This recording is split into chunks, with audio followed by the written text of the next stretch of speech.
Coming to you live from the JRE Tobacco Aladino Mobile Studios, it's the Cigar Pulpit.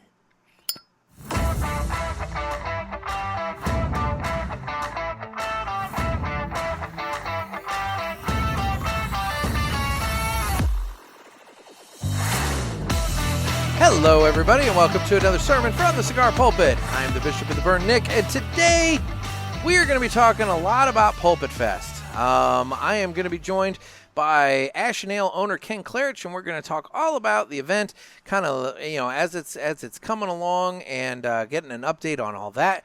But then also, we're kind of taking some time this episode to dive deep into the organization that PulpitFest is benefiting this year. So this year we did add a charitable aspect to the event, and we're going to learn all about Vincent's Clubhouse, which is an organization that serves autistic folks with education and support in the Flagler County area of Florida. And so we're going to speak to Erica, the founder, CEO, head honcho, grand poobah of Vincent's Clubhouse. And we're also going to talk to Ken about what's going on in his shop. So we'll get right into that now. And I'm joined today by Ken from the Ash and Ale. How you doing, Ken? I'm doing wonderful. How are you today, Nick? I'm a little frazzled, but I'm getting by. We'll get you through this today. How's that? Exactly. You know what? That's good. I appreciate that because, yeah, it's how it goes at the end of a busy holiday weekend. It's yes. You're tired. You're tired. Maybe I might have been up late talking to Trey Mack. You don't know. I don't There's know. not a fucking chance you were up late talking to Trey Mack. Oh, I can guarantee you I was up late talking to Trey Mack.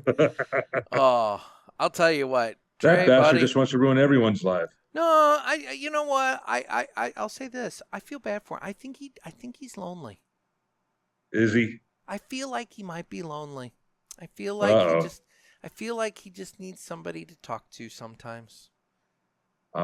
Don't you just wish you can give him a hug every now and then? You know what? He's going to get the biggest hug at PulpitFest. So there you go. Yeah. Give him one of those big old bear paws. Oh, but in the meantime, we're just going to smoke one of their cigars. We are? Which one are we going to do? Oh my God, it's amazing. Today... I need to take it out of the cellophane here. I haven't done that yet. So. Oh my gosh, I think I'll do the same thing. Throwback. Oh my God, it's really in there. Anyway, all right, enough of that. So today, I'm excited about this one. I've been waiting to try this one. It's gorgeous. It's so blonde. It's wonderful looking. But today we are going to be smoking the Aladino 85th Anniversary Toro. It's a 6x52. And created to honor Julio Aroa's 85th birthday, this special release features a rare and delicate, here we go, Pinarello seed tobacco. It's a Cuban varietal brought to Honduras in 1960. Grown exclusively on the Aroa family farms, this mild to medium-bodied cigar delivers a unique and refined profile with notes of cedar, cinnamon, chestnuts, and a subtle floral finish. So I'm excited because this is the first time I've had one of these, and I want to thank you for sending it to me. Oh, you're very welcome. I gotta give the. I gotta keep you in the know, buddy. We gotta keep you in the know. I appreciate that, but it's time now to go ahead and cut the cigar, and the official cutting is brought to you by 2guyscigars.com. That's the number 2guyscigars.com. Two Guys have been around for 40 years, and they are the trusted name in the cigar industry. Everybody knows Two Guys, but if you don't, please give them a try. You won't be sorry. Family owned and operated, 2guyscigars.com does the very best to provide a great selection, fair prices, and awesome customer service. Please go to 2guyscigars.com for your next cigar purchase. Tell them that the Cigar Pulpit sent you. And remember, that's the number 2guyscigars.com. And with that, it's time to go ahead and cut the cigar. Oh, I nuked myself. Did you really? You got to stop doing that, dude. You know what? It's not like it's year 1. This is year 7. No, 6 actually. 6. I'm sorry, I was off. That's okay. It's okay. But no, I know what happened. I had a cigar this morning with my coffee out back, and I just kind of kept it in there, and I shouldn't have. No, speaking of Two Guys, I know Mike Brinker. He put in a big order, and he got himself a bunch of cigars because they were doing a 4th of July sale or whatever. He took advantage of that. But I've been smoking the hell out of those JFR Lunatic, the Hombre Libres or whatever. Don't know them. Oh, it's a good Hombre Libre Habano. Really? Like a Toro size. Oh, fuck, dude. I got a box of those, and this per stick price, it's like a 6x52 or 54, I don't remember. And, it comes out to like less than $9 a cigar, by the time it's all said and done. Fantastic. Just really, really good smoke. So it's gotten to become one of my daily smokers right there. So very nice. It comes into play in the Villiger Report later. Because of things that I watched and what I was doing while I watched them. But that's neither here nor there. So very good. Okay. All right. Now, let's cut this guy. Have you already cut yours? I jumped way. I didn't realize we were going to have a dissertation on. You don't have to. I was the one that's just kind of rambling at this point. So I was ready. I was ready to light it. You're ready to roll. All right. You're like, fuck, man, I'm an hour ahead of you. I got shit to do tonight. Let's move this along. So, all right, cold draw. What do you... There's a fruit. There's a dried fruit component to that cold draw. Apricot. Something.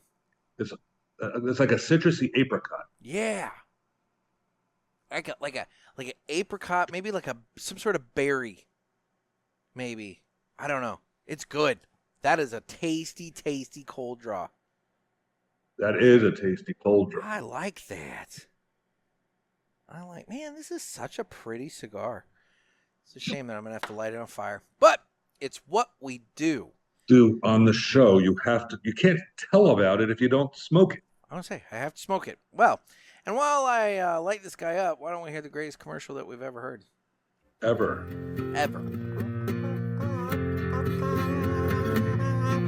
Some say cigars are all the same. It's just not true. It's you I have to blame. Well, I don't know, 'cause what I know, there is a cigar called Aladino. Corojo. Aladino Corojo. Aladino Corojo. They say authentic, so we're not confused, while the others say it's a word that's just abused. I guess that's so. They can't compete. At least I'm sure Aladino can't be beat. Corojo. Aladino Corojo. Aladino Corojo. Aladino Cigars uses authentic Corojo tobacco from JRE Tobacco. This is the greatest commercial you ever heard. Yeah. Super easy retrohale on this thing. Isn't it? Super easy. And there's a nut component to the retrohale. Like, I know that description that I pulled off the Two Guys website. They were talking about cedar, cinnamon, chestnuts, and a subtle floral finish. Maybe we'll get to that, but there is almost like a nutty component to the back end of the retrohale. I was gonna say peanut. They say chestnut. Fine, fuck it. I've never had a chestnut. Maybe it's a chestnut. We'll move on. Okay. Okay. Well, dude, I'm punchy tonight. Damn it. So we're here to talk about PulpitFest and kind of get people amped up and ready. And hopefully move a few more general admission tickets. Let me just, as we're talking here, I'll log into Eventbrite and see where things are at there. But guys, general admission tickets are available on Eventbrite. It's like $35 plus the taxes and fees. But Ken has so graciously given you $30 of that back as in-store credit. And so you're really paying, $5 plus taxes and fees to come to this thing. That's it. And it's $5. And it's so worth it. It's so worth it. Because not only are you going to have fun on August 22nd through the 24th with Ken and I, But then we're going to have... But there's more. There is more. I mean, as I've been saying all along, you've got Renee and Hector and a sales guy to be named later coming from Villiger. You know, you've got Tremek and Justo Aroa coming from Aladino. And then you have Dave Garofalo and Ed Sullivan from the Cigar Authority also coming. So you can maybe we'll get a kazoo and we'll have a sing along with Dave. I think that would be a fantastic idea. We also really need to get individual milk cartons of milk, like they have at the grade school, you know. Okay. Because Dave is all about drinking milk with his cigar, and he's going around and it's a whole thing. It's a big. He's pushing milk on people, so we need to have milk. I don't know this purpose. What's the connection? He says that milk is like a superior drink, and that we need to be drinking more milk. And very interesting. I can't wait to ask him why when I meet them. He's all in on milk because I don't know. I mean, I like chocolate milk. I can't tell you the last time I've had a glass of white milk. Oh, I drink a lot of milk, so I drink about a gallon a week. Okay, then.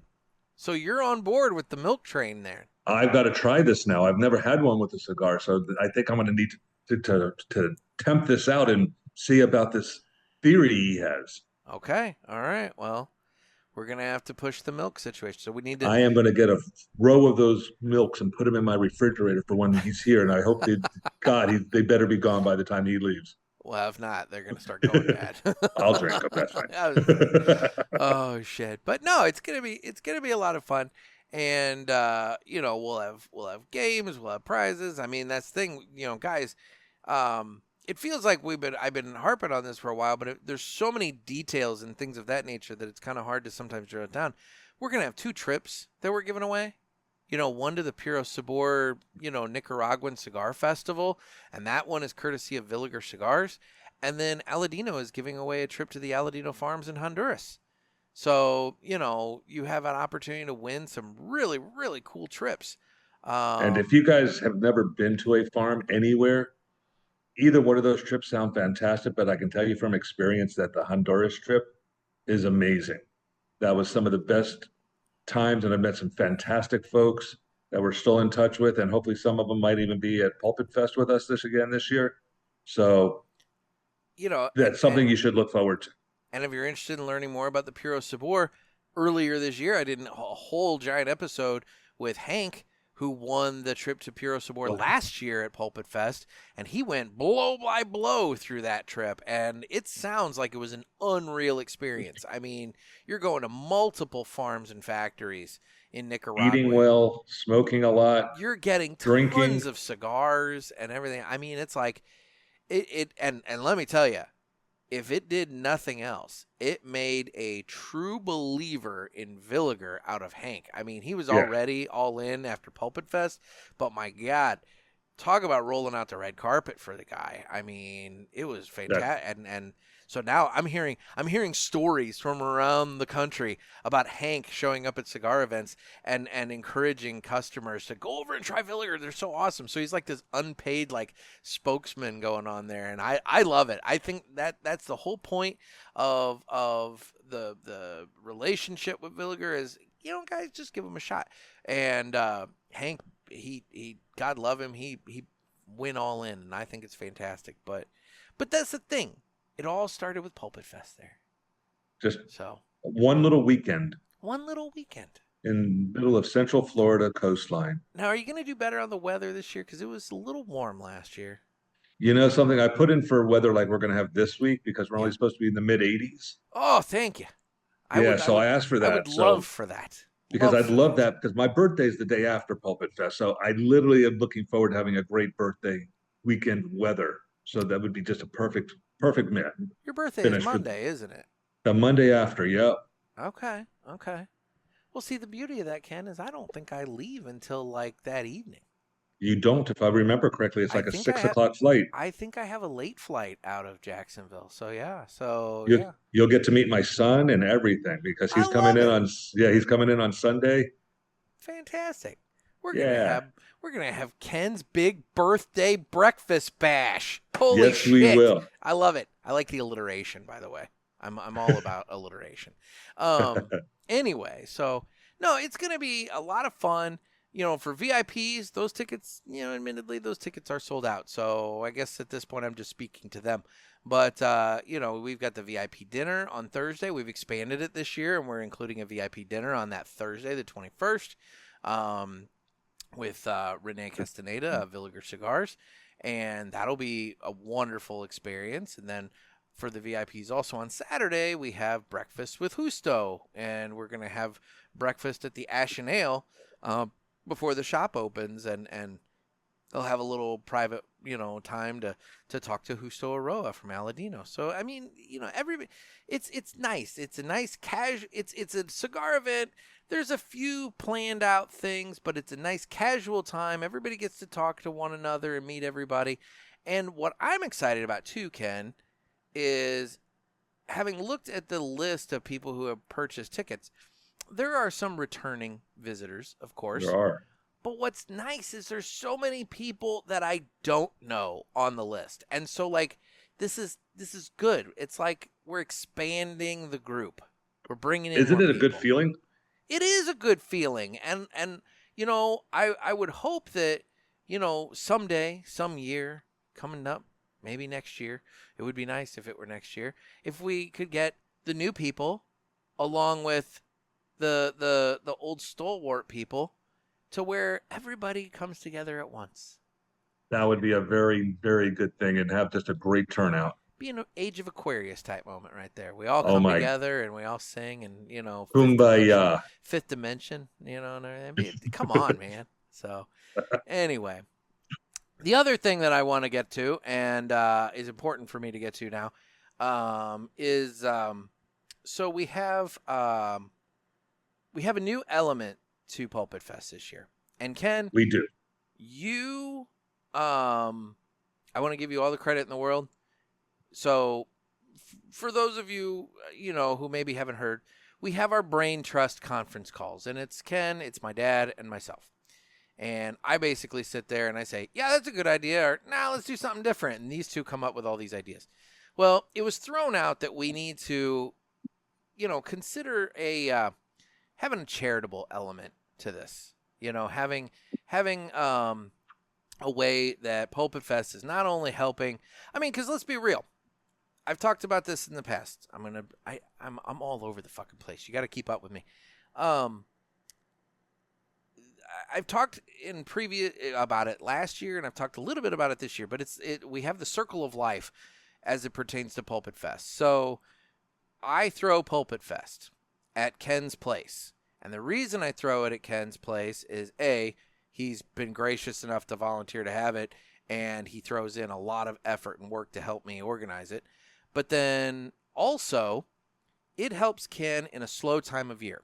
Because unlike the rest of the country, where the wintertime is a slow time of the year, the summer is your slow time of the year, correct?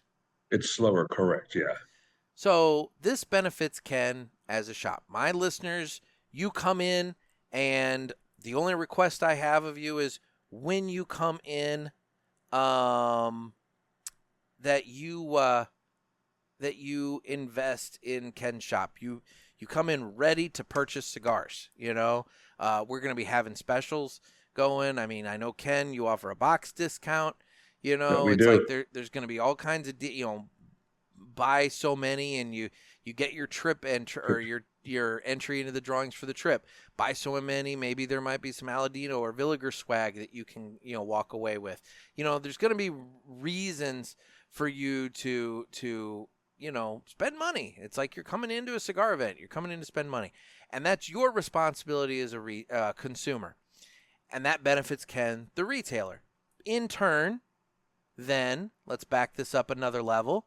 You have the manufacturers that are sponsoring PulpitFest. In this case, you have not just Villiger and Aladino. You have all the ones that have been gracious enough to donate items for the goodie bags, because we are still, getting commitments and gathering stuff in for the goodie bags.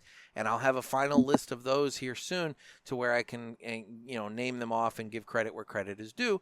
But, these manufacturers, part of their deal is they're coming in on PulpitFest, and they want what they want to see in exchange for their support is they want to see, admittedly, Ken purchase product from them that then Ken can sell to you, the consumer. Okay, so now we're completing that circle.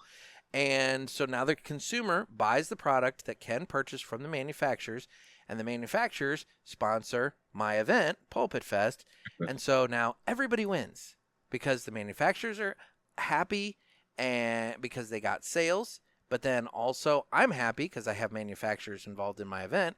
Ken's happy because he got sales to consumers. Consumers are happy because they had a fun time, and now they're back at PulpitFest next year. So it's this great little circle. But what we've done is we've added, I'm going to say it's the center spoke of the wheel. We've added a center spoke of the wheel, which is just kind of along the right thing to do. It's kind of along for the ride, but you're right. It's the right thing to do. It's the right thing to do. And what they've been gracious enough to help with is to help assemble the goodie bags and all kinds of other stuff. But what I want to talk about is that organization. So why don't you talk a little bit about the organization that you suggested, we looked into, and we were like, yes, this is perfect, and now we're going to go from there. I think the organization is a very good cause. I know a lot of families are affected by this. I know some very close families to this podcast are affected to this, but the company is called Vincent's Clubhouse.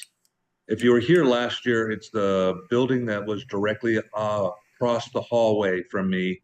When you were at my building, it would be the one to the right. It used to be a real estate company. It's now called Vincent's Clubhouse, and they work with all spectrums all the levels on the spectrum for autism. Mm-hmm. So they do summer courses. They do all these different kind of courses. And Erica, who is the CEO and founder of this, has done a tremendous job in building this because of her son, who is Vincent. And yes. If I'm not mistaken, I believe you've already spoken to Erica. I have. I actually had a very wonderful conversation with Erica of Vincent's Clubhouse, and we talked all about the organization. So why don't I now go ahead and pivot this conversation to that conversation, and then you and I will come back and resume our chat after that. Perfect. And I'm joined by Erica of Vincent's Clubhouse. How are you? I'm wonderful. I'm doing great today. How about you? I'm doing just fine. It's nice enough that I can sit out and do this and not sweat to death in the garage. So it works out really well. So let's talk about Vincent's Clubhouse. So we, as you know, we're doing PulpitFest over there at the Ash and Ale. That's coming up August 22nd through the 24th. And we've got people coming from all over the country and possibly Canada. I don't know. I think maybe, but I can't be certain. But I could look it up, but whatever. Anyway, the point is we have people from all over coming in, and they're all coming in to have a nice time at Ken's place and smoke cigars and party for a few days. But this year we wanted to bring in kind of a charitable aspect as well, and pardon me, that's where Vincent's Clubhouse comes in. So can you tell us a little bit about it? Yeah, of course. So Vincent's Clubhouse we're going to be celebrating our 10-year anniversary next year. We have been serving individuals in Flagler County for 9 years. We started as a summer camp for kids on the spectrum in 2016. So Vincent is my son. Okay. And he is on the autism spectrum. And we were in the kitchen one summer day, and Vince said, Mom, can I go to camp with the kids? And he called his cousins the kids. And It really took me by surprise because it was the end of the summer and I was actually thinking, I'm like, okay, good thing we avoided this summer. Like he didn't ask to go to camp. He's cool hanging out with Nona. I was happy about that. And it really threw me off. So I did what any good mom would do and I lied to him. Um, and I just looked straight in his face and I was like, sorry, bud, the camp is filled up because I didn't know what to say. And Yeah. lucky for me, he bebopped away. He was like, okay, and bebopped away. And uh, I thought about that and I was like, this is absurd. That there's no summer camps in our community for individuals, young kids on the spectrum. So I did some research. It turns out, there really wasn't anything. And I was like, okay, well, then we'll just start our own. So that's how Vincent's Clubhouse came. So that was August of 2016. And June of 2017 was my first 2-week vacation. I was a licensed nursing home administrator running a 139-bed skilled nursing facility at the time. So I took my first 2-week vacation that I had since 2008 when he was born. So I ran the first summer camp with one other mom and 2 volunteers, and we had 7 kiddos, and it was the best, most exhausting time of my entire life. Yeah. And from there, we got through the camp, and from there, parents were like, okay, this is great, but what's next? What comes next? How do we, what else? And I'm like, well, what do you mean, what else? Like, this was the longest 2 weeks of my life. So, um, then I realized that there was a significant need for services and programs for individuals with autism in our community. So, Yeah. from there, we started our social events, which was an opportunity for families to come together to be in, a very non-judgmental, safe place for, their kids. I remember there was one event, we had a Valentine's Day dinner dance. It was a family dinner dance, and there was a mom with 2 kids. She got invited by another mom and they were sitting at the table. The kids were dancing, they were having a great time. And, her 2 children started to behave like, 2 children, 2 young kids do, no big deal. And she got kind of nervous and, was like, oh, don't do that, don't do that. And the other mom had said to her, no, you don't have to worry. They can be themselves here. Yeah. And the mom had said, her name's Erica too, by the way, and she had come to me and said, this is the first place that I've been able to take my kids that I, felt comfortable and I wasn't worried. And it was really impactful. So we started with social events and our camps. And over the last 9 years, we've grown. We now offer support groups that's facilitated by Amanda Redwine, a licensed mental health counselor. We've opened up our enrichment center, which is how we met Ken. He's our neighbor over in the European Village. And we offer an adult enrichment program that is for post-secondary individuals on the spectrum. So our youngest member in that particular program is 22 years old. Our oldest, we just celebrated her 57th birthday at camp last week. So it's super cool. That's cool. She loves it because she's like, I've never been to summer camp. They didn't have camp in the 60s. So it cracks me up. Yeah. So we celebrated her birthday, and that focus of that, our adult enrichment program, it's an evidence-based curriculum that focuses on vocational and life skills, and we all have a lot of fun while we're learning. And then in August, we'll be launching our afternoon enrichment program for elementary and middle-aged students in our community to focus on literacy, math, life skills, and social skills development. So it's very specific. Everything that we do, with my background being in healthcare, it was really important for me to be able to provide evidence-based programming, outcome-based program that we're having a lot of fun, but it's purposeful. So we have a really great group of professionals kind of leading the way to provide these services, these really much needed services here in our community. No, that's fantastic, and I love hearing all that because, so my son, he was born in May of 16, so right around the time you're getting ready to launch this, Yes. My son Maxwell, he was born, and when we took him to his 2-year check up, as you do with the pediatrician. They ask, okay, is he saying like 50 words in 2-3 word sentences? And, it's like, well, no, I mean, he's got his little baby language that he does. And they're like, yeah, we need to start watching that. And so, my son, he's level 2 autistic. And, he's in a really great school program that I've seen a lot of advancement in the last 3 years. He's getting ready to go. He'll be going into 4th grade in the fall. And I know he started that in 1st grade. So, yeah, I guess 3 years. And, it's little victories, Yeah. Seeing things advance and whatnot. But smart as a tack, and yeah, he's clever too. Like any other kid, they try to figure out what they can get by with, and all that. And it cracks me up sometimes. But I swear, and he loves Chipotle. I need to invest in stock in Chipotle at this point because I'm there so damn much. But it's just. It's so wonderful, and to your point, it's like you gotta. I don't know. It's a weird time. I feel like, because I hear a lot of things about, oh, we need to figure out the cause, and we can work on a cure, as if they're like, Damage. they have a Or something cold to or damage. fix. Yeah. Exactly, and it's like, no, we need to meet these people where they're at. We need to recognize that there's nothing broken or damaged with them.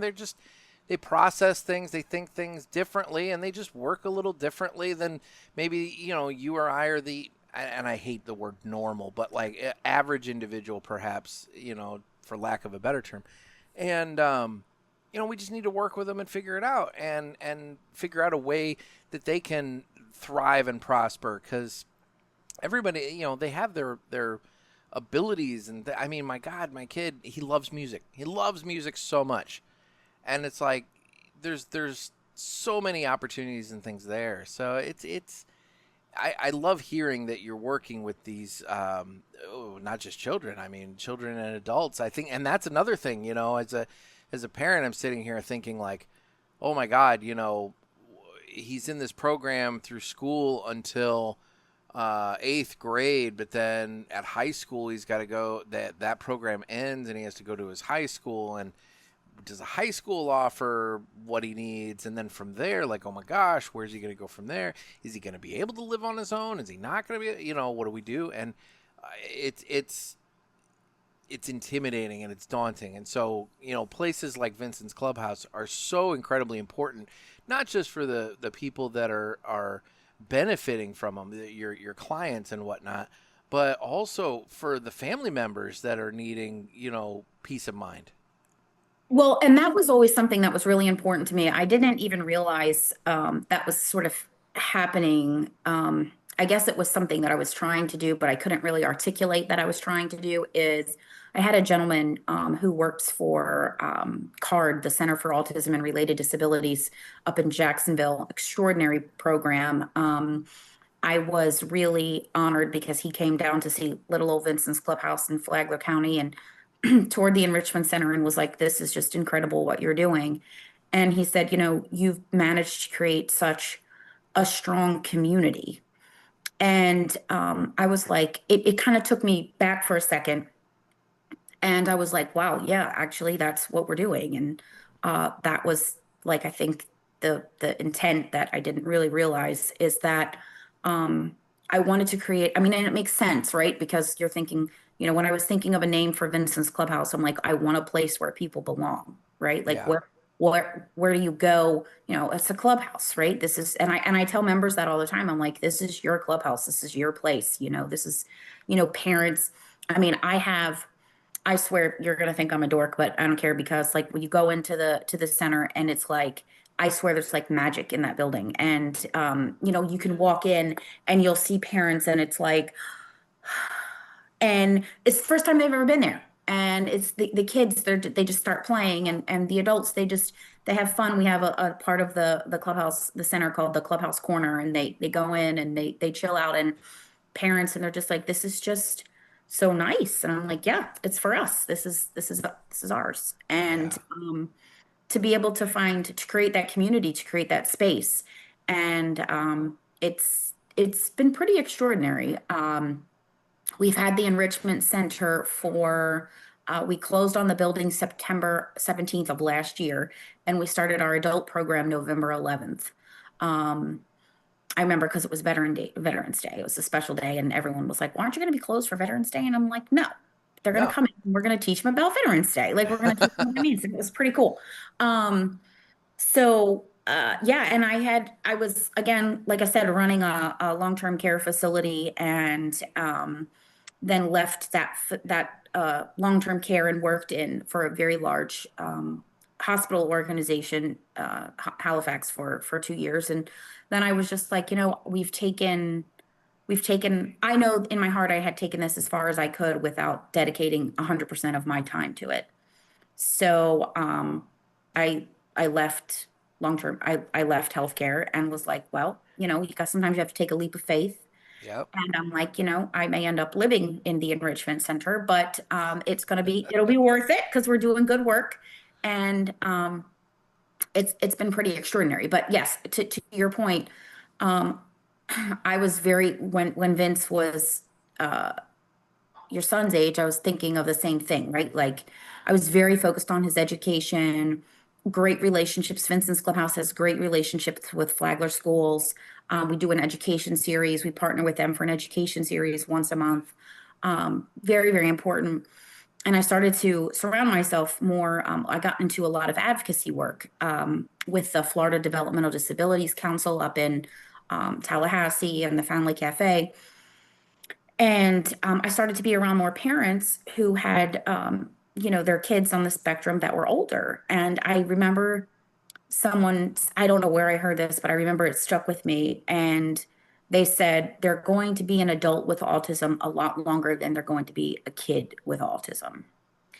And I was like, dang, okay. Yeah. So, and it just, and this as a parent, we're just trying to get through day by day, right? We're trying to take day by day, trying to get the small wins, the small victories, sometimes thinking about the future can be daunting, right? Like, I can't. Incredibly. Right. Incredibly. Yeah. I love my hair. I don't actually go to her anymore, but this isn't why. So my hairdresser, like, she'd be doing my hair, and moms, parents, autism parents, we're tired. We're in a perpetual state of tiredness. So, exhaustion. It's just, we live here now. So I, the few minutes the hour and a half I get to go get my hair done, I'm like, oh, this is relaxing, right? Like, this is my relaxing time. And she starts talking to me, and she's like, so do you think Vincent's ever going to be able to live on his own? Do you think he's going to be able to have a job? Do you think that, do you think he'll be able to drive? And I'm like, and I know it's coming from a place of love, right? Like, Yeah. it's from a place, it's not, so I'm trying not, and I'm just like, we're just going to have to pray and wait and see and work hard and see what happens. And meanwhile, I'm like, can you please just shut up and do my hair, please? Yeah, Because it's like 1 hour. I dwell on these when I'm laying in bed at night. I don't need to be thinking about this in the hour and a half of relaxation time. Exactly. So it can be exhausting, but then that's the thing about Vincent's Clubhouse. The cool thing, one of the really cool things is that it's such a diverse, so many diverse ages, right? Mhm. So, like, where I am with Vincent being a teenager, sweet baby Jesus, I never thought he's my only child. So having a teenage boy and then autism on top of that. And, I remember when he was younger, parents would be like, oh, when they're a teenager, and I'm like, oh, it'll be okay. How bad can it be? Well, it's rough. It's rough. And then I have parents who are their kids are in their 20s, and they're like, listen, mama, you just got to hold on for a couple more years.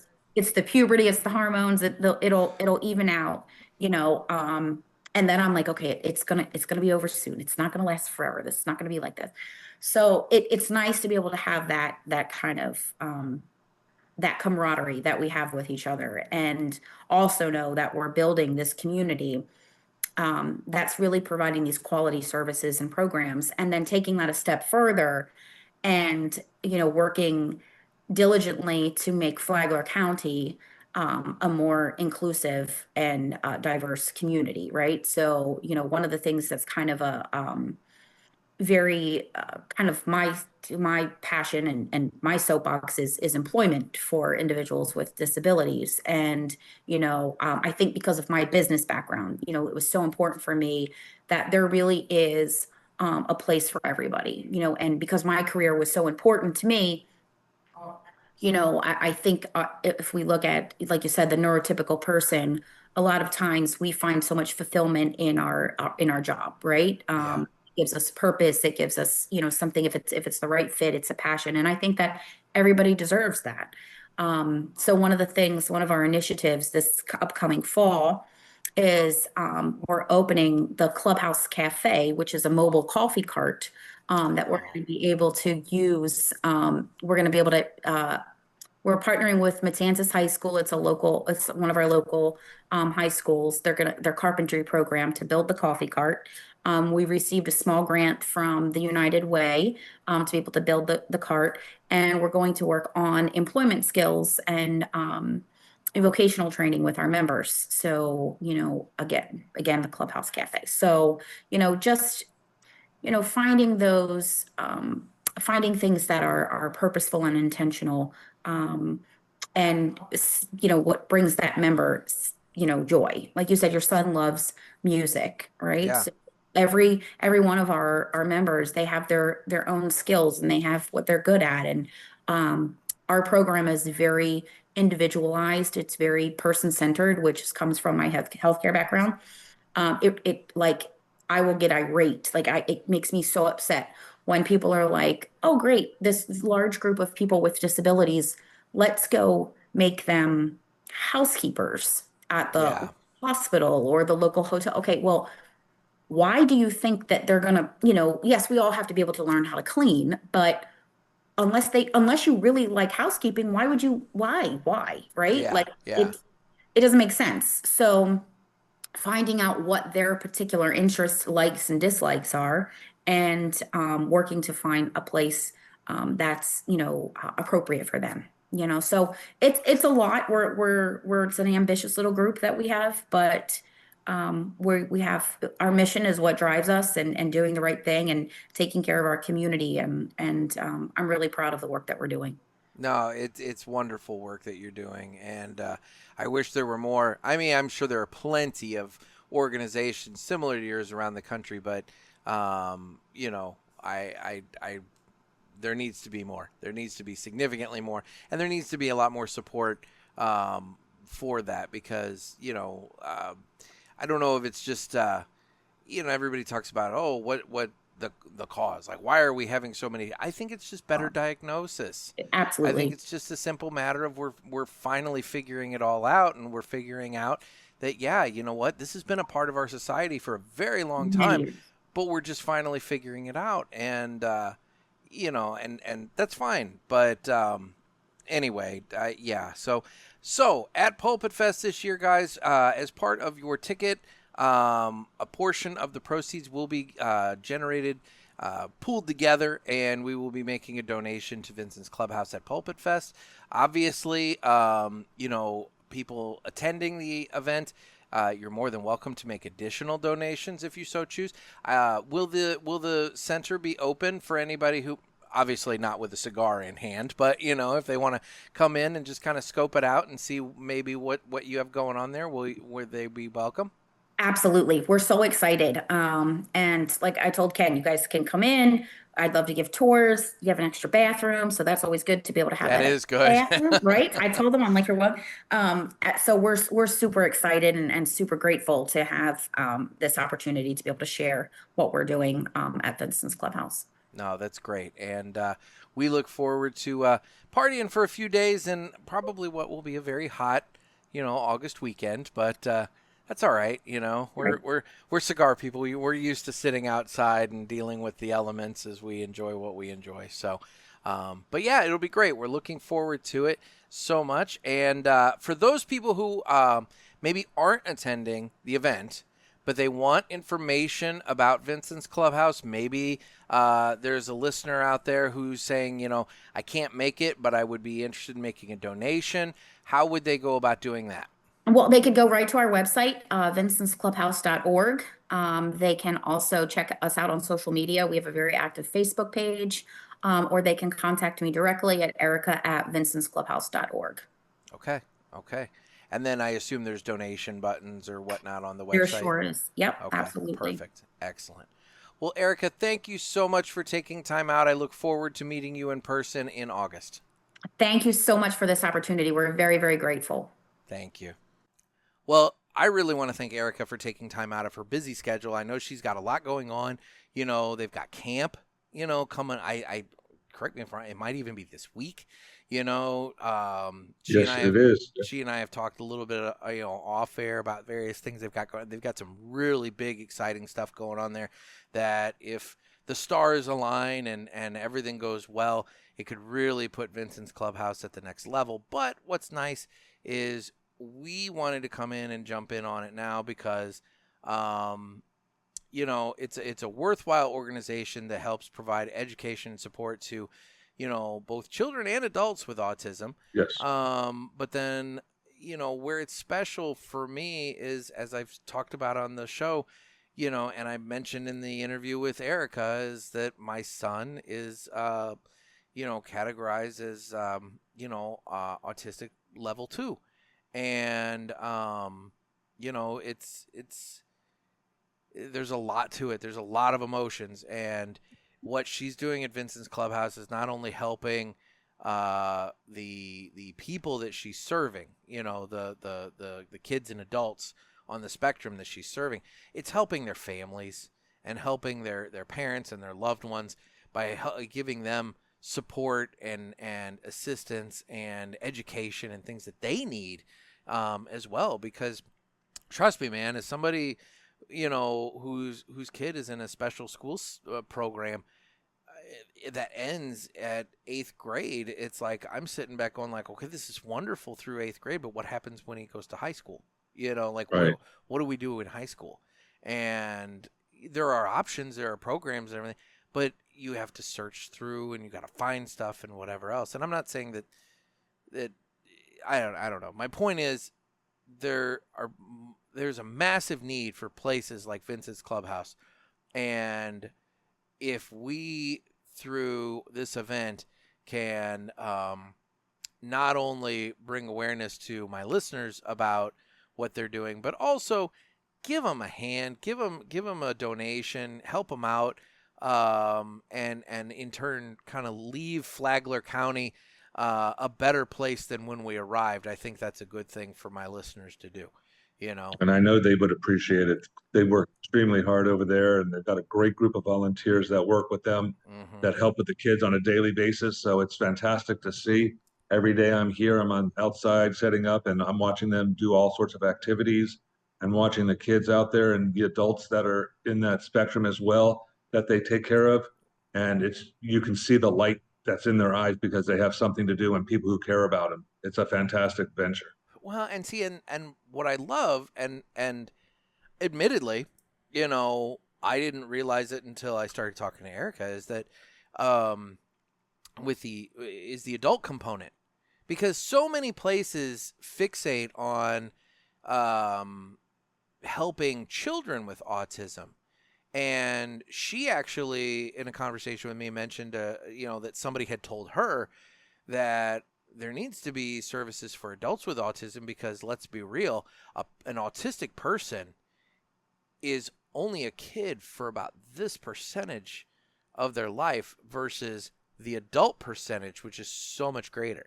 They're only a kid for so many years, but then the vast majority of their life, they are not a child with autism. They're an adult with autism, and there needs to be assistance and help for them during that period of time. And it opened up her eyes and everything. And I didn't really put that together myself until she brought that up. And so it's wonderful. And so I'm really happy that this relationship has blossomed and bloomed, because I do think that the parishioners, all of you, everybody coming to Pulpit Fest that's listening to this right now, I just talked to you about spending heavily at Ken's place because Ken has been the guy to host and help make this happen. But, go over to Vincent's Clubhouse. I've already talked to Erica about it.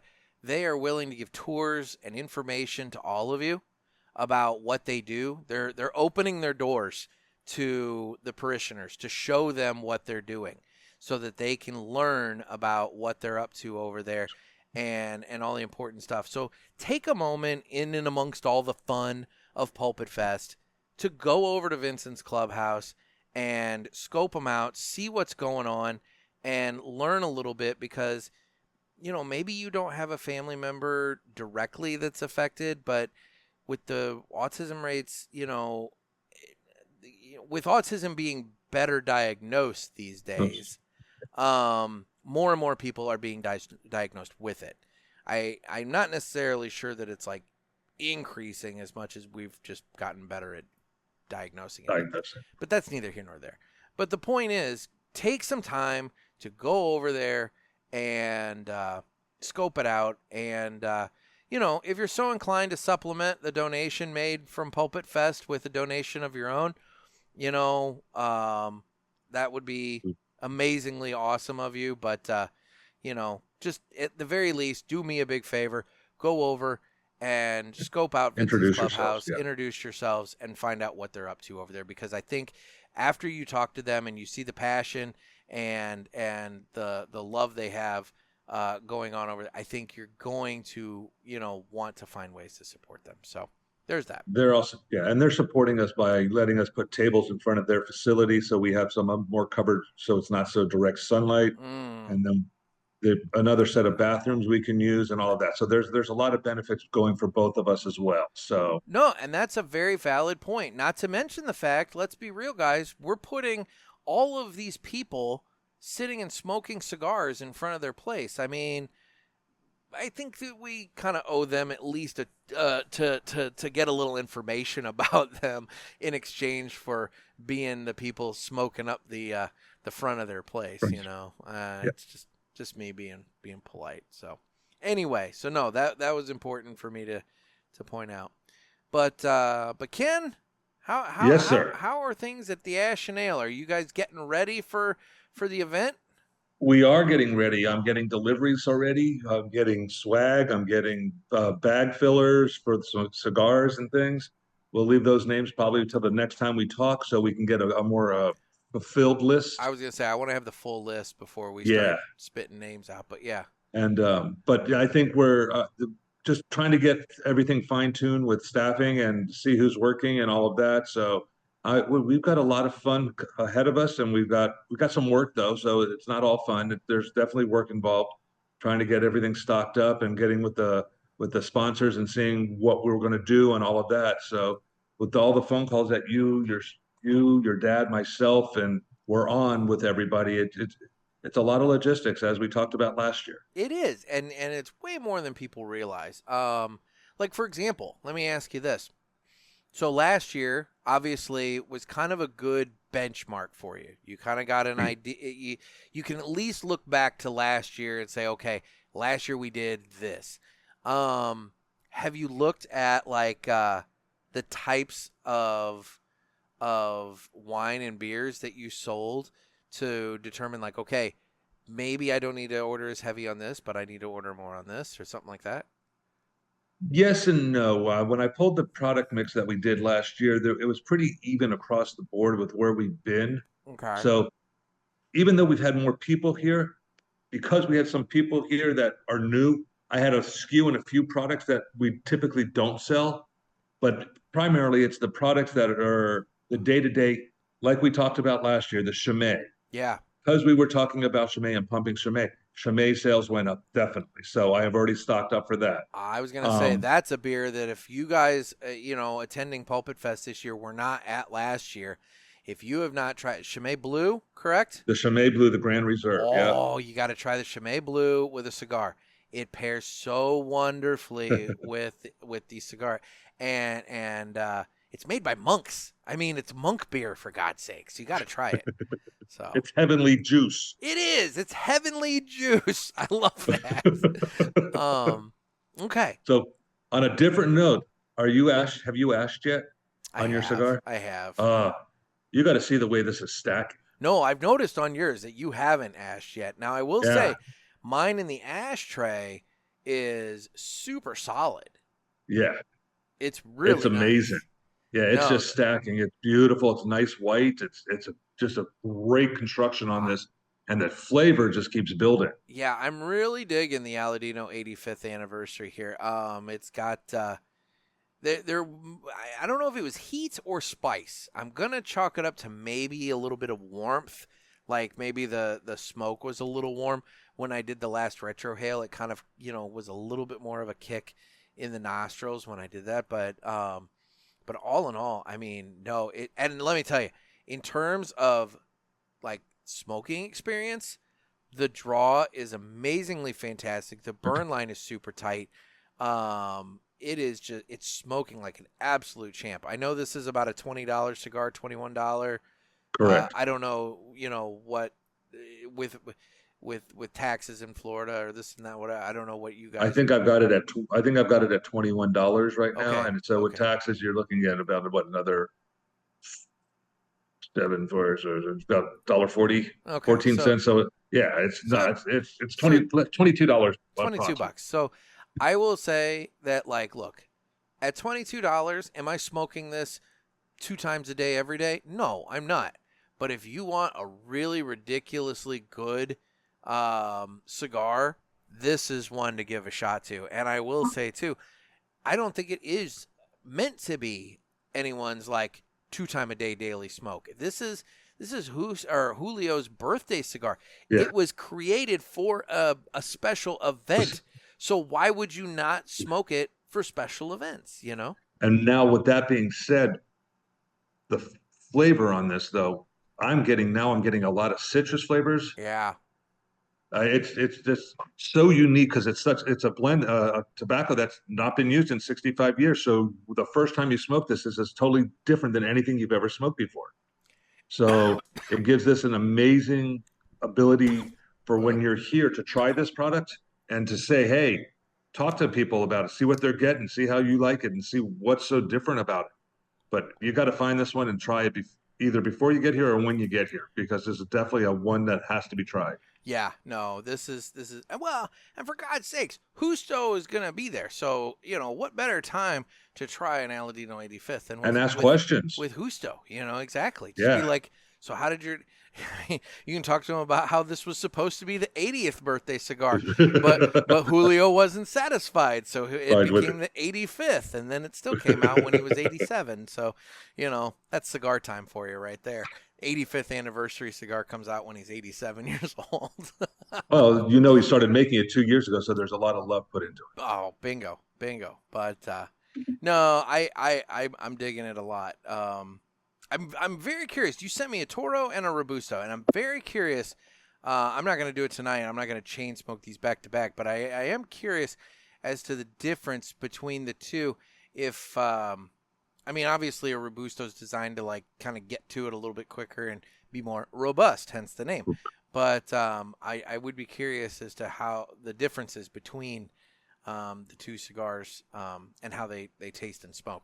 But I'm looking forward to hearing what you want, and we'll talk about it when you get to it. Well, there we go. So, well, and then in terms of the event, one last question there for you, Ken. I know your people were very involved in Pulpit Fest last year. Are you hearing buzz around the shop? Are people looking forward to it? Because at this Yes. point, we're only like what? We're Like 7 weeks, 5 weeks, 6 weeks, 6 weeks away. I 6 think. weeks Yep. away. That's not long in the grand scheme of life. No, we've got some. Actually, just got a brand new member who joined in on to the Ashnell family, who actually just purchased their ticket for Pulpit Fest. So they're probably one of the last 2 names that have bought tickets. Okay. So, and when I just took a long vacation with the family and everything, and we have at least 3 or 4 people from that trip coming in. So that's going to be part of the new people that you don't know. There's a lot of, it's going to be fun because it's going to be it's going to be the same people that we had with a bigger group. And now I think it's going to become like your family. I mean, these guys are here to see you, their sponsors, hopefully getting to come to Florida to relax and enjoy and have some fun as well as doing this. Yes, and So, I mean, that's important to note too, guys, is like, look, while you're in, the area, there's so much to do. I mean, my God, the food scene alone is to die for. You guys have so much good local food, like locally owned, I should say, not chain restaurants. You've got so many good locally owned restaurants for people to try out. Like, if anybody visits a chain restaurant during the course of their trip there, you did it wrong. good way of putting things there, Nick. I'm just I saying, like that. go down to Flagler Beach, and it's all locally owned places. That Cuban place that we had for breakfast, that place, amazing. Yeah. What was that? Also in Flagler, there's a brand new hotel that just opened up too, the Margaritaville, right down one block off the ocean. So okay, well, I'll let that chain slide, but still. What was that one breakfast place that you took Trey Mac and I to? I think it was Roadies. I think it was north, kind of off the. Yeah, it was Roadies. Roadies. Yep. That was good. Really, really good breakfast restaurant. That was super good. Yeah. One of my favorites. I mean, we dine and also, guys, I've said it before, I would say it again. St. Augustine is half an hour north. Daytona is half an hour south. You can drive the A1A and you can be at either one of those places, and both of those have some amazing spots. St. Augustine, if you haven't been up there, if you're coming down for this and you haven't been to go up to St. Augustine for a little while, walk around the historic little downtown area. There's tons it's of the oldest city in America. It's a great history. There's a fort there you can take a tour on.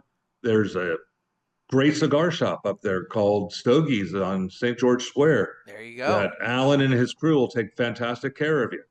So if you're interested in any of that information, you can reach out to me. You can get in touch with Nick and he can get you my information, or he'll ask me the questions and I'll answer them for you.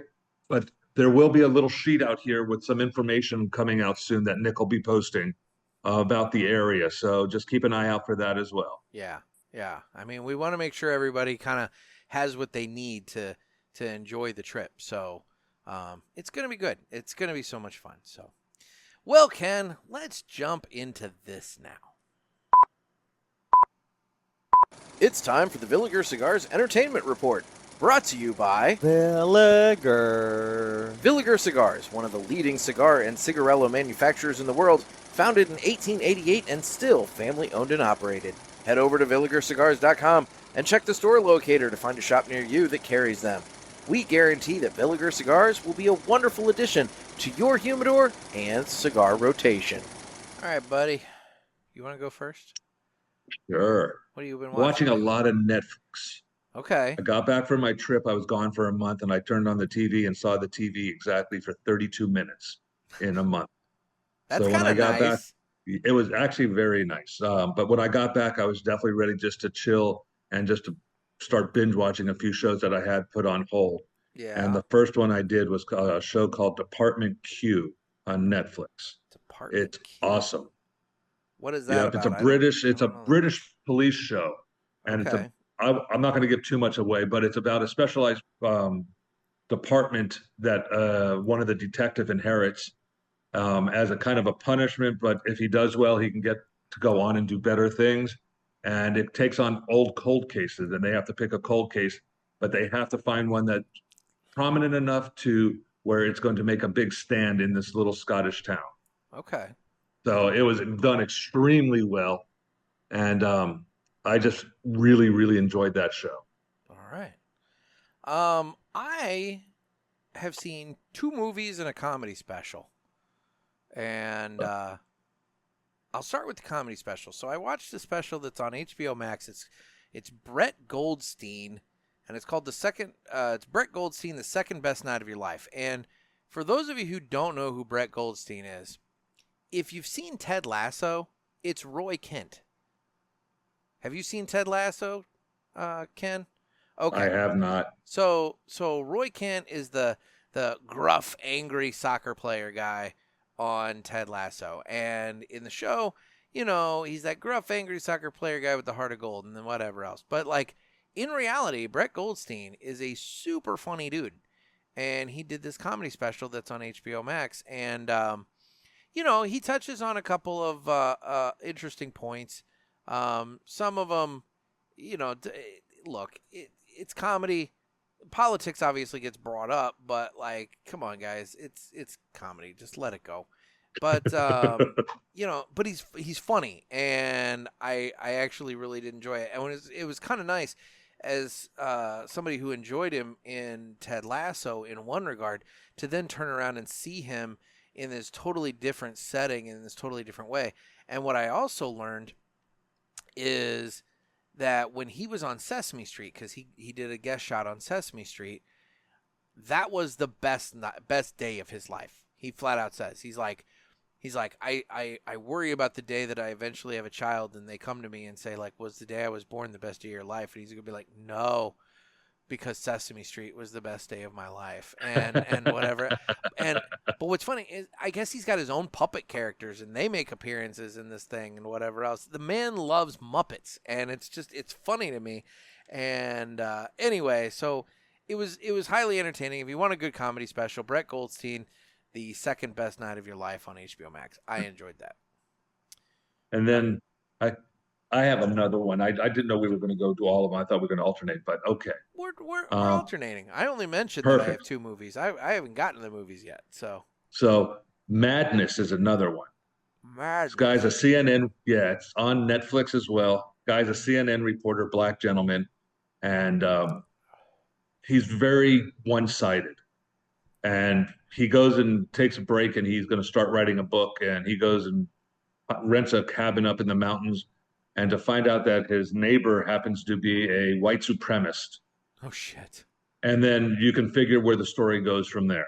Okay. So without giving too much of it away, he has to defend his life by finding this trail of unknown people who had this guy taken out and made it dependent on him. Wow. So it was actually very good. I was very skeptical about watching it, but I after that first episode, I was like, yeah, this is good. Okay. So, That sounds interesting. I'll be honest. I will be flat out honest with you, Ken. I would probably have dropped Netflix by now if it weren't for the fact that my son would probably gut me in my sleep for getting rid of the only vehicle he has to watch Ask the Storybots.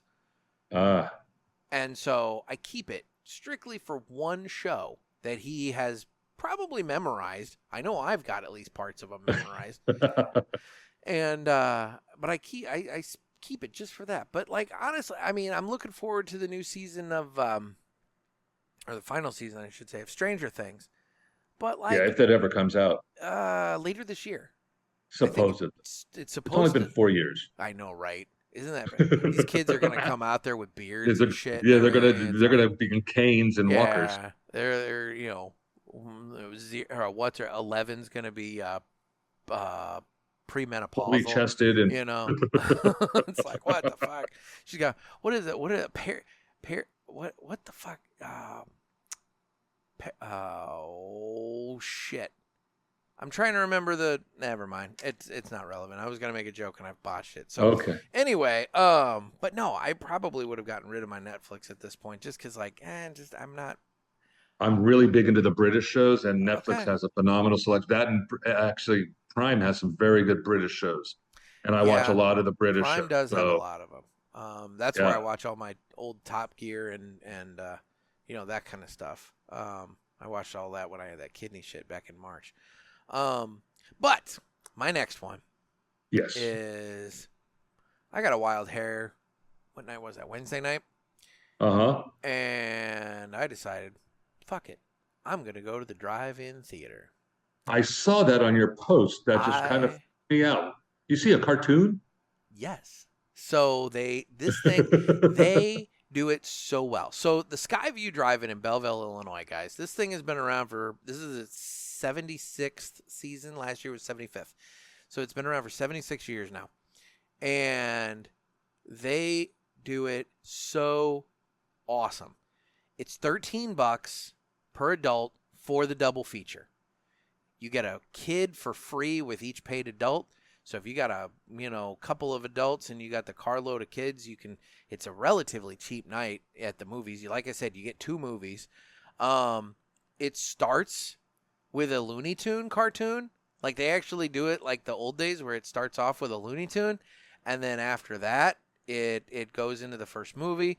Then there's the intermission where the whole time during the like 10-minute intermission, it's like, come on down to the snack bar and try delicious hot buttery popcorn and our wonderful ice cream and candies. And, they're promoting all this shit. And they got the cutesy little, like, animations of the man going up the mountain and he finds the ice cream and the alien going in the room and being like, I need some hot dogs, and all that shit. And everything. I love it. I love it. It's so kitschy and old school. I love it so much. And, but what's nice is I can bring my chair. The audio for the movie, they have 2 very localized FM frequencies, 1 per screen. And so you can either in your car run it through the audio of your car radio. I don't like doing that because then inevitably you have to get a jump because your car battery's just not going to last out that long. So I bring I even have it right here. God, I got a prop. This is great. I bring this radio right here. And I can you see, guys are watching on YouTube. You can see this. If you're just listening, you don't see the little radio. I bring that radio. I set it up. I've got the 2 screens pre-programmed on that radio. And so I sit far enough back to where I can see both screen 1 and screen 2. And the beauty of doing that is, let's say screen 1 shows one movie first that I care about, and screen 2 has the second movie that I care about playing second. I can then just sit in one spot, watch one, and then pivot straight to the other screen and not even move my car. It's brilliant. But anyway, the other nice, where this all comes around, they don't give 2 shits if I'm out there smoking my cigars. So I can sit there and I can bring all the snacks and drinks I want. I can have my chair and I can sit and I can smoke my cigars and I can watch movies. And that's what I did Wednesday night. And I went and saw Jurassic World Rebirth. And it was fine. It was fine. That's not such a positive word. Well, here's the thing. I think the wonder of the Jurassic Park movies was over with the minute you walked out of seeing the first one in the theater. I think once you saw that first one was just amazing. It was so brilliant. It was done so well. It was such a fun ride. Steven Spielberg knocked it out of the park with that first movie. It was so great. All the sequels have tried desperately to live up to that one, and they just kind of miss it. The first one with Chris Pratt, that was a decent one. It was close. It was probably closest to the first Jurassic Park movie, but even that one had its struggles. Like the whole concept that Chris Pratt is training velociraptors to hunt in a pack with him, like he was like their alpha. It's like, that's kind of stupid, but whatever.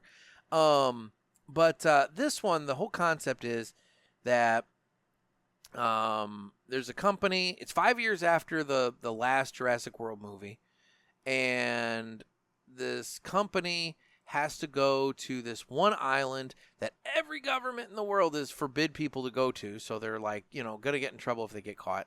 And they have to get blood from 3 different species, a land, a sea, and an air, in order to, they're wanting to get this blood so they can work the DNA and create medicine for humans to prolong human life, because the long and short is dinosaurs live longer, and the heart muscles and whatever else. It's supposed to help humans live longer. And so they go to this island. Well, of course, chaos ensues. And yeah. And so, before it's all said and done, it's adventures on a dinosaur level scale. And this island also, by the way, is also where the scientists from the previous Jurassic Park movies were doing their genetic experiments. So some of the dinosaurs are dinosaurs, but some of them are mutated, weird versions of dinosaurs that you've never seen before. And so that kind of leads to the big bad guy at the end. checks a lot of your boxes for types of movies and Look, science dude, fiction. this was perfect for the drive-in because it's all flash and action. You don't really have to pay super close attention to the plot to know what's going on. And it was kind of perfect for the drive-in, you know? As far as a movie goes, it was entertaining as hell. I enjoyed it. Am I gonna go see it again? Probably not. But I saw it once and I'm happy about that. And I think if people are looking for a fun summer popcorn movie, I think it checks the box for that. If you have a drive-in and it's playing there, go do that. That's the best way. I think that's the better way of doing it, and especially if you can smoke cigars there. But anyway, I wish we had a drive-in around here. Little tidbit: Skyview Drive-In, second year in a row was this year. Last year and this year was voted the #1 drive-in in the nation by USA Today. Oh, there's probably only 2 left. There's actually surprisingly more than that, but yes, there's not many, but there, Right. yeah, but that land is just too valuable. That's the problem. It's just, now the Skyview in the area that it is in, the land's not as valuable, but Okay. yeah, but anyway. And then I did watch a movie that I really actually quite enjoyed. It was fun. It was nerdy. It was weird. It was all of the above, but it was a sequel to the original, The Accountant. Okay. And I watched The Accountant 2, and it was very fun. That's Ben The Affleck, right? guy who plays, what's his name? The Punisher is the Bernthal. brother. Yeah, is the brother. John Bernthal, I think. Something like that. Yeah.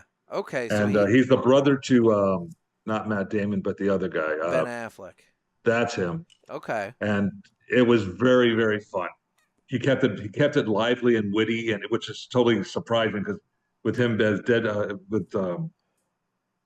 the Punisher, he's such a serious person, Yeah. and in here he's almost like the comic relief. That's So awesome. it was very good. There's a lot of action, a lot of good scenes. It was a lot of fun. Okay. I actually have never seen the first one either, so I'll that might have to be one that I go ahead and give a watch to at some point. Yeah. When I'm sitting out in the garage having my cigars. So. But the list is long for the Netflix that I've watched this week. I've had a lot of time, so. Okay. Well, I only have one more fun. thing, and then at that point, go for it. I'm done. I don't need to talk about it, but there's right. a lot of good ones on there. So my last one, again, 4th of July. I had my grilling experience out back. Used the grill for the first time. I'd never had a lot of hot dogs you made.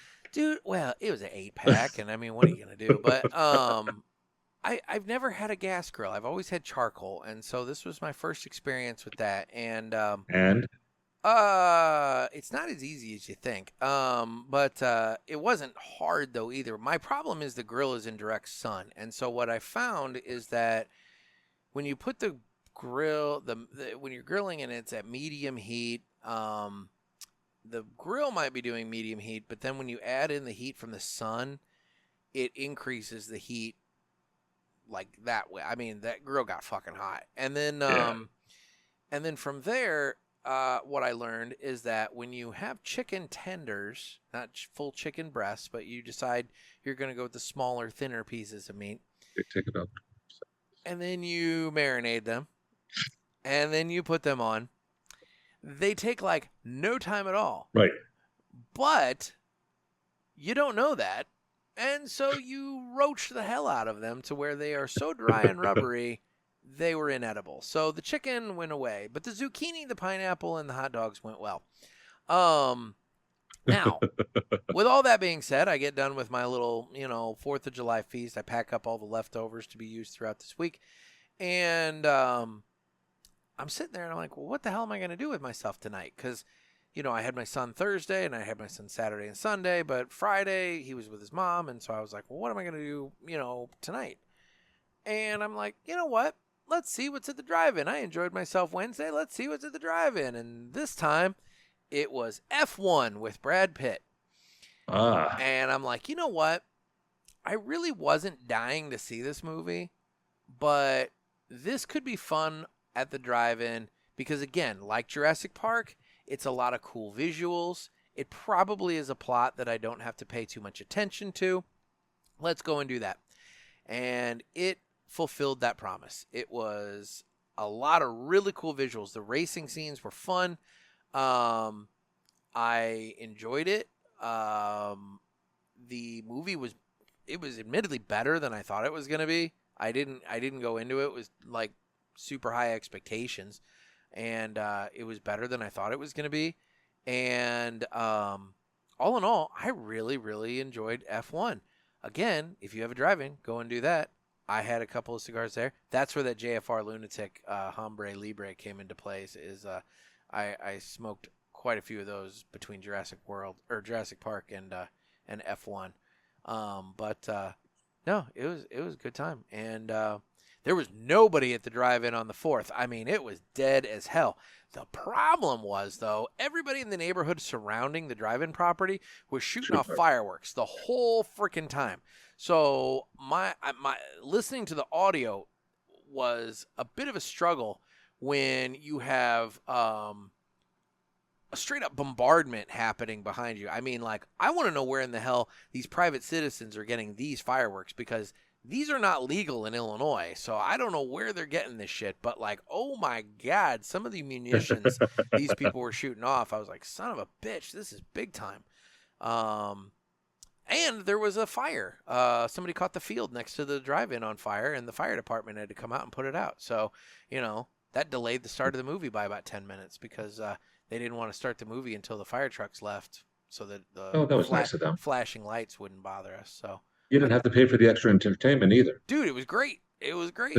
So no, all in all, it was a fun night. But there was nobody there. I mean, I think maybe 10 cars total to see F1 over the space of the entire field. Wow. So I'm out there with my cigars. The smoke is billowing and nobody gives two shits. I do try to be very cautious. If I'm at a movie that's very, very busy and we're packed in there car to car to car, obviously I am very conscious of that, and I don't fire up my cigars because I've got somebody that's downwind one car away from me. You know, I like to be away and by myself if I'm going to do that. And so that has bit me in the ass a couple of times, but not that night. That night I was free to do whatever the hell I wanted. And thankfully, as hot as it's been very, very pleasant at night. So. Oh, good. Yeah. So. Very anyway, nice. So that's my drive-in movie theater report there. So, and you said you didn't have anything else for this segment? I didn't. There's been a lot of other shows that are out there. I'm watching a lot of. I can do Woman of the Dead. This lady's mortician. It's another Netflix film series. It's 2 seasons long.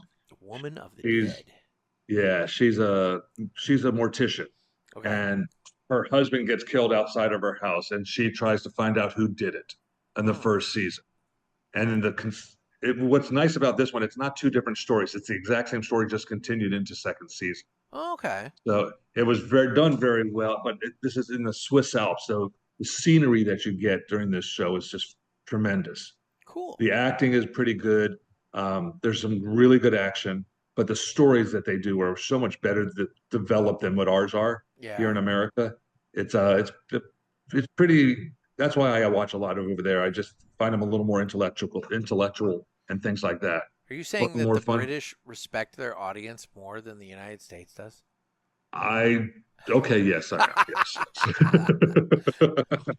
Okay. Well, given the 2 movies that I just described to you, I might tend to agree. I mean, they're popcorn summer flicks. Like I said, you didn't have to pay too much attention, so I might tend to agree with you. But no, it's been fun, but just totally dazing off and just binge watching these things. I very rarely have time to do that. In the last 2 weeks, I've made myself not do as much and do this so I can get my body just to relax. Gotcha.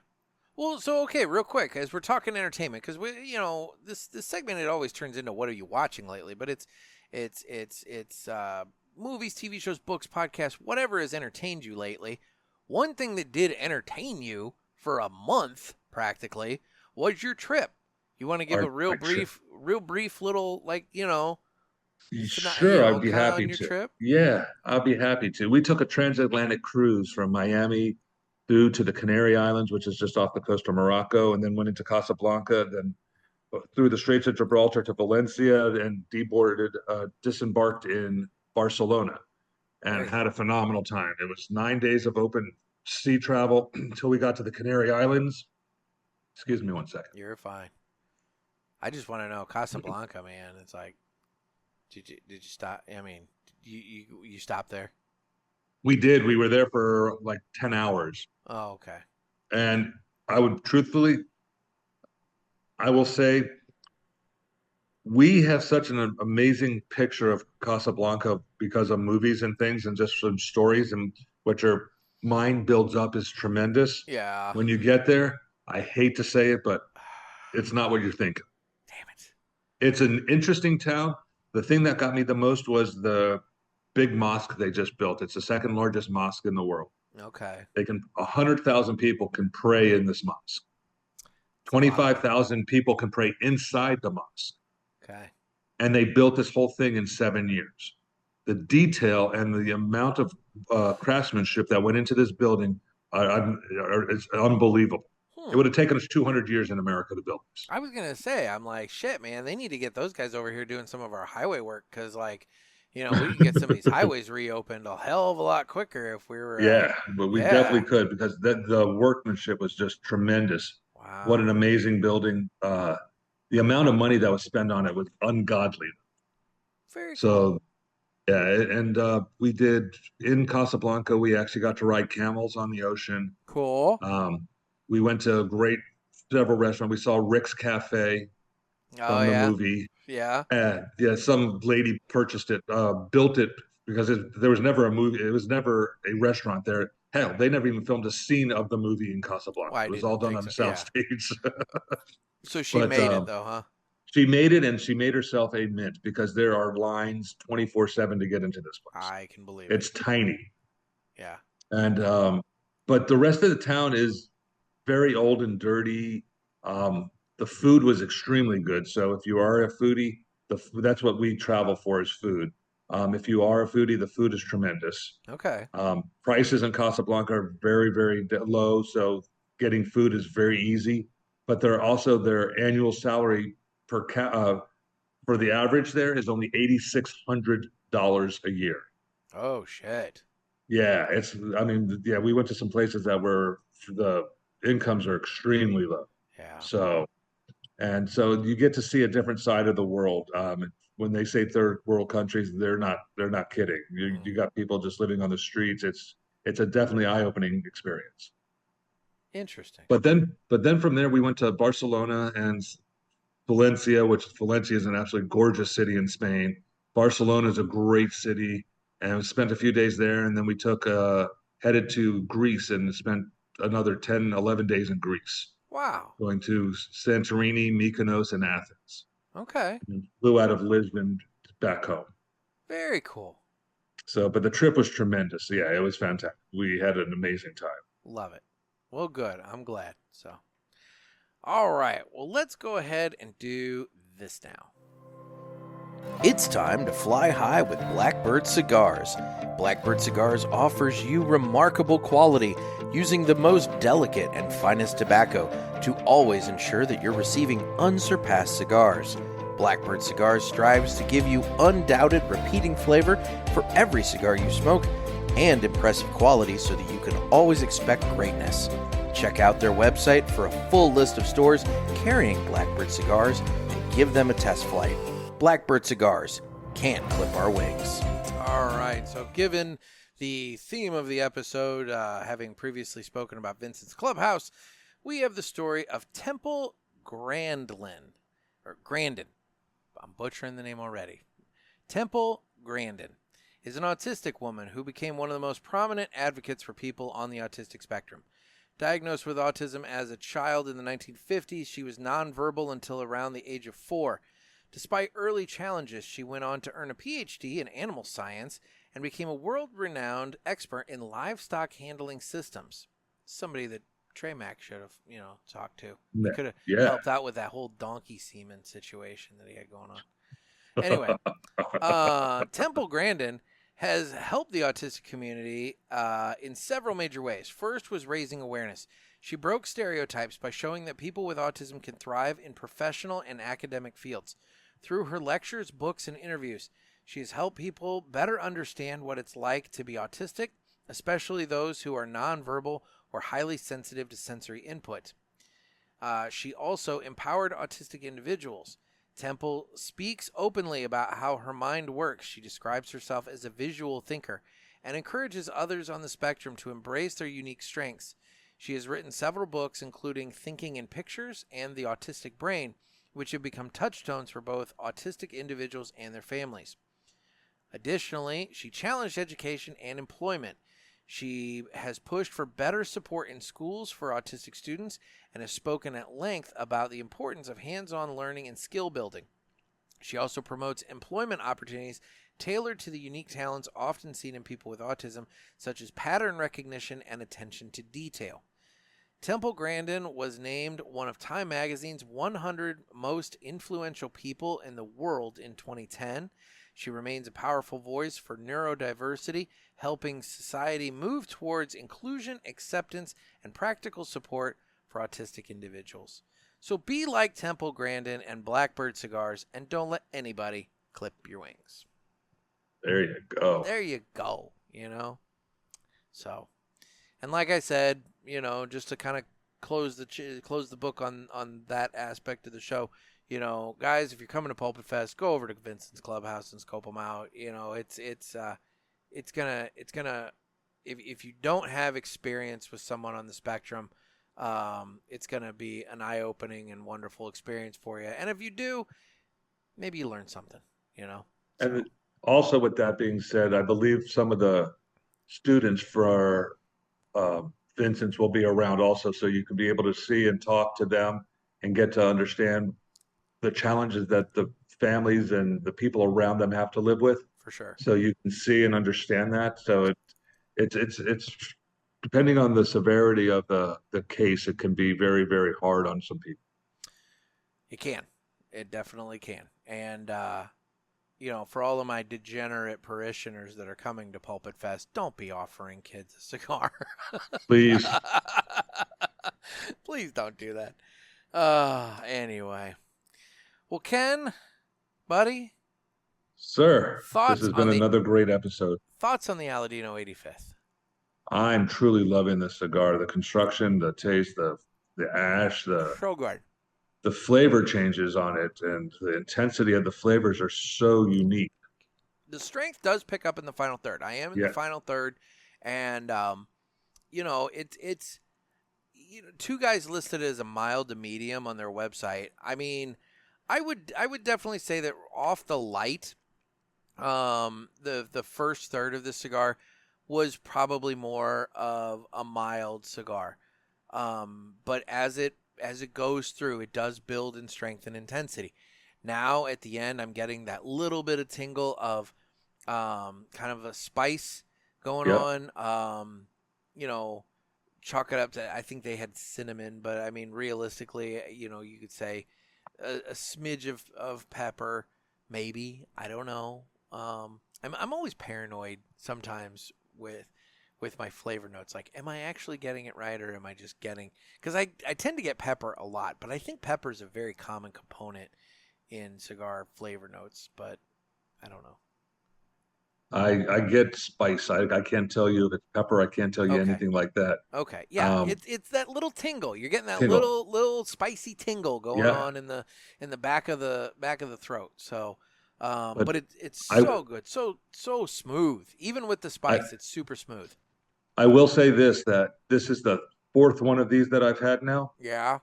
And the first two I was not a big fan of because it was such a unique flavor change that I had not experienced before, that it took me a little while for my palate to accept and understand it.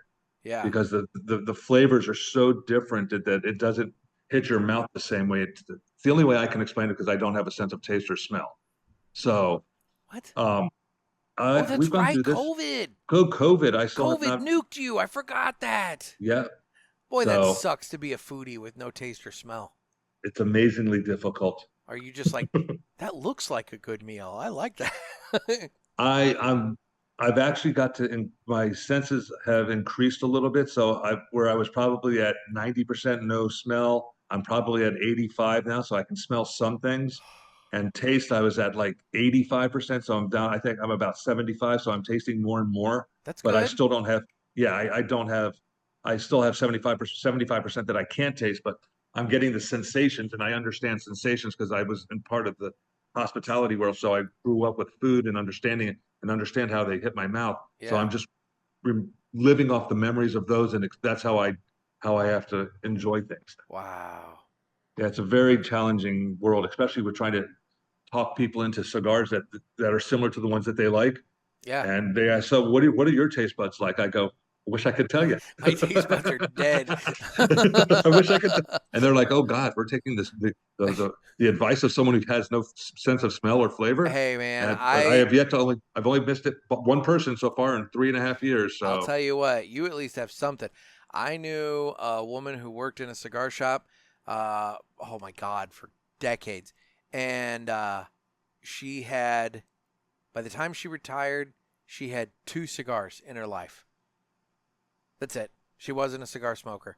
Every bit of information she had, she got from reading like magazines and promotional materials that the companies provided and talking to reps. So when she would tell them, oh, yeah, this cigar's spicy and blah, blah, blah, blah, blah, it's just that's what she read. That's what she heard. She didn't. that's impressive memory. And she nailed it, man. She sold a Yeah, lot of stuff back then. And yeah, that's but an impressive memory because I don't think I could do that. her very first cigar was an acid.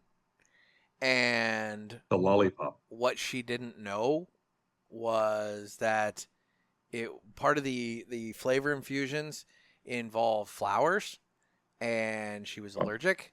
And Oh when she no, smoked it, her throat just was closed. seized. Had to go to the hospital. It was a whole freaking thing. Whole freaking Wow. thing. And then the second cigar she smoked. What was the second cigar she smoked? The second cigar, I was there for the second cigar she smoked. That was a big flipping deal. I feel like Justo Aroa. I feel like it was a Tatiscan, maybe? I do. I feel like it was a Tatiscan. I feel like Justo and Tremac got her to smoke a Tatiscan. And that was a really big deal. So, there you go. And what was her thoughts on that? She liked the Oh, Tatiscan. okay. Yeah, she I had, sell a lot of Tatiscans now. you I brought know, them in. Tatiscan is a brand that it's that Aladino puts out. It's their budget friendly cigar, and the thing is, it won my battle of the budgets. It's a Yeah. fantastic cigar for the price, and I don't think it quite gets enough love.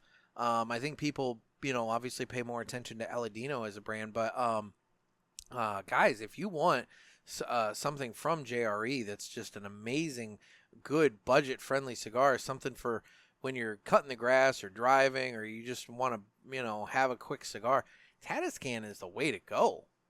It's a very, very nice smoking cigar. And it comes in both, I believe, a Connecticut and a Habano. Maduro, I believe I've Is got it them a in the back room. Is it a Maduro? I I thought it was I thought the red hold band. 1 second, please. Okay, so they have 2 of them. I know one is a black band, one is a red band. They've got the gold cowboy hat, on them and everything.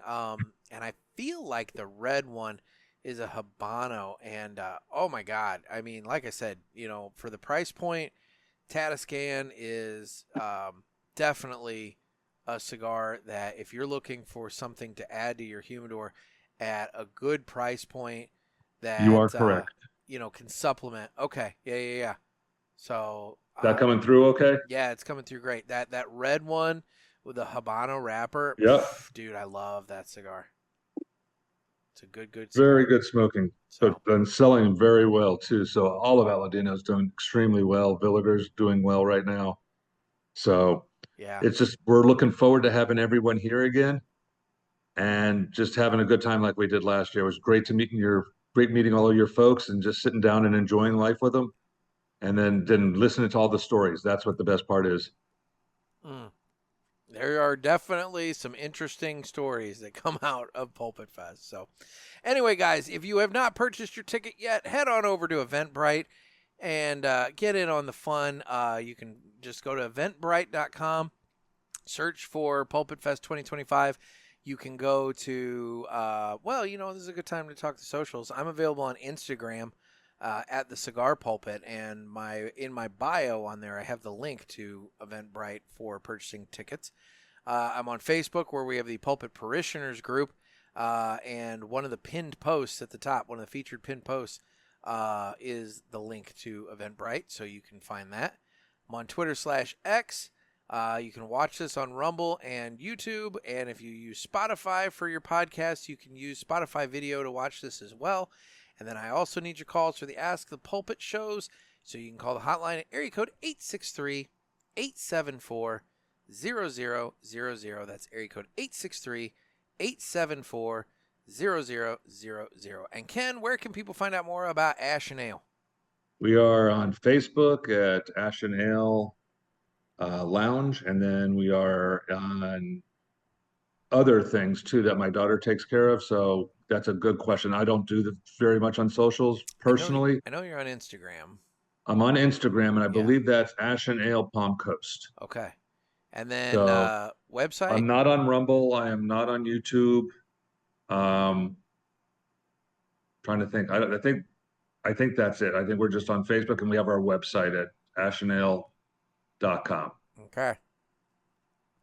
And for those of you, wow, that was my Careful. fingertip. And you know what? I just dropped the butt of that in the pile of ash, so that thing is done now. That's going to taste great. Yeah, no, that's done. That's done. Man.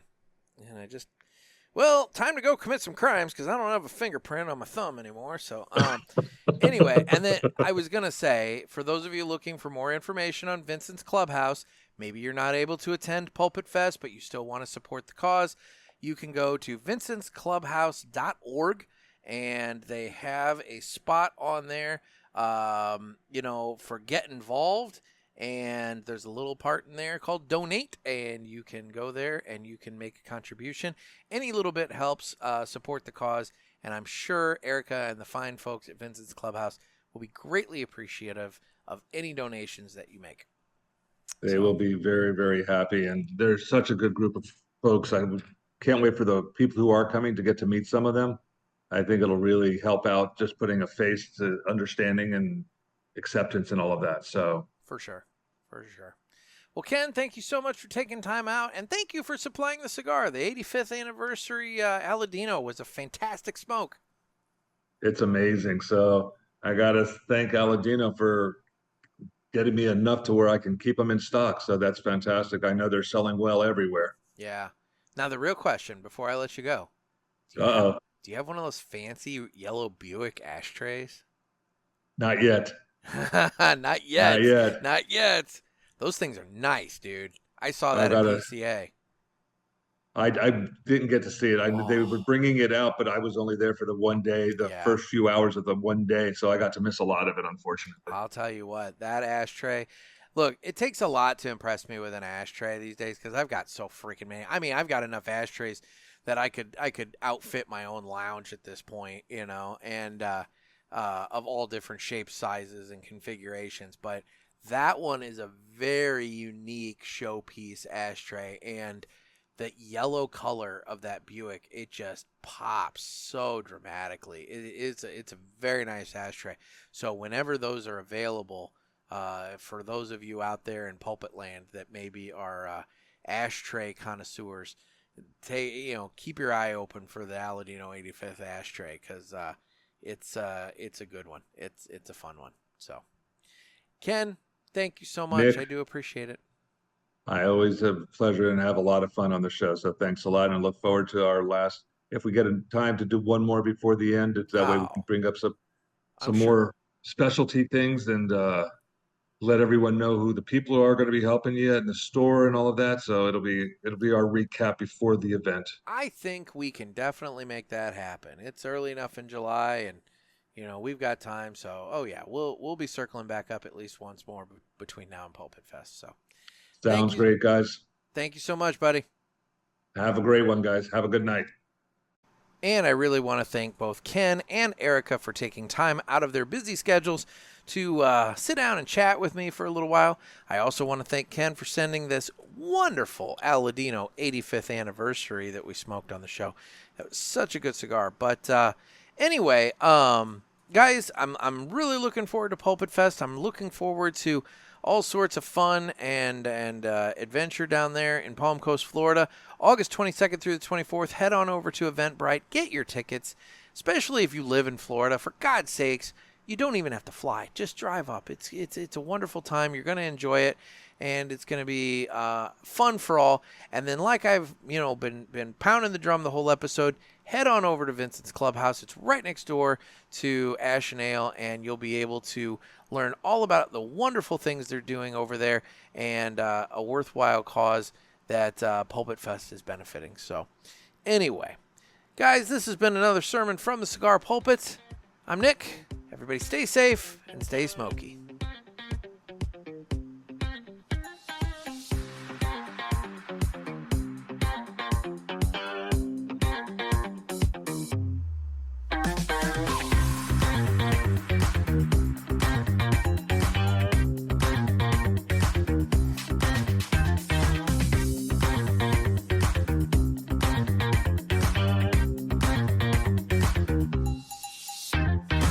Take it easy, everyone.